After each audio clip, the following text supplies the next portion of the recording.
Hello et bienvenue. Aujourd'hui on se retrouve pour un nouveau tuto sur comment transformer un logo basse résolution en forme vectorielle sur Photoshop. Cela peut être super pratique car quand on a des toutes petites images, des tout petits pictos ou des tout petits logos, il peut être super intéressant de venir vectoriser cette forme là afin de pouvoir l'agrandir comme on le souhaite pour nos affiches, flyers, etc. Aujourd'hui je vous montre une méthode qui ne marche que sur une photo de 1 à 2 couleurs de type picto, logo, etc. mais vraiment pas de photo. Tout d'abord, ici, je vais venir zoomer. Quand on regarde en bas, on est sur du 160 pixels par 150, ce qui est vraiment très peu. Ici, quand on zoome, on voit que c'est très pixelisé et que ça va être encore pire quand on va l'agrandir. Parfois, quand on a des pictogrammes ou des logos, le PNG, donc le format transparent, n'est pas forcément de grande taille. Donc, c'est-à-dire que les bords touchent vraiment les bords du picto, ce qui peut être assez compliqué et c'est pour cela que je vais vous montrer l'outil recadrage de son raccourci C et vous venez tout simplement venir agrandir les bords de votre image en fonction de ce que vous avez besoin. On va essayer que notre pictogramme ou notre logo ne touche vraiment pas les bords. Vous cliquez sur terminer. On va aller pour mieux travailler dans image, dans le menu en haut, taille de l'image et venir le mettre à 1000. Peu importe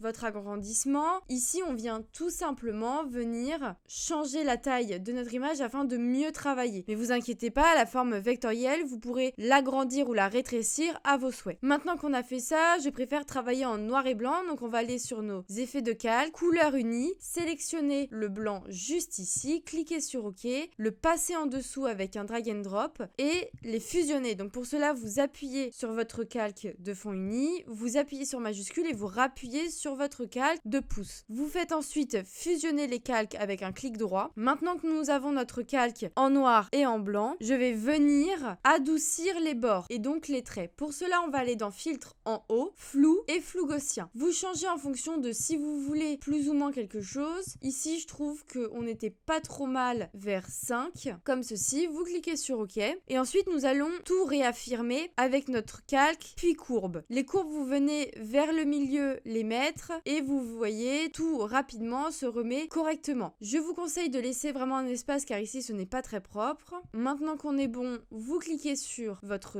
calque. Ensuite, vous venez sélectionner votre outil baguette magique de son raccourci W. Ensuite, vous allez dans le menu outil baguette magique de son raccourci W. Vous cliquez sur votre forme en noir. Vous venez faire un clic droit et vous allez sélectionner en bas convertir en tracé. Vous choisissez 1 à 2 pixels. Moi, je vais choisir 2 ici et vous cliquez sur OK. Si vous faites 1 par exemple, votre tracé va être très droit et va laisser passer quelques imperfections. C'est pour ça que je préfère mettre 2. Maintenant qu'on a tracé notre forme, on va aller dans notre outil plume de son raccourci P et on va sélectionner en haut forme, juste ici. Vous cliquez dessus et comme vous pouvez le voir, notre forme est juste ici. Je vais vous montrer autre chose, donc je vais revenir en arrière. On est ici, on sélectionne notre outil baguette magique, on convertit en tracé, vous cliquez sur OK et vous allez sur plume. Quand vous allez utiliser très souvent ce pictogramme, ce logo, etc., ce que je vous conseille, c'est de créer une forme personnalisée. Car quand vous la faites, vous cliquez sur OK,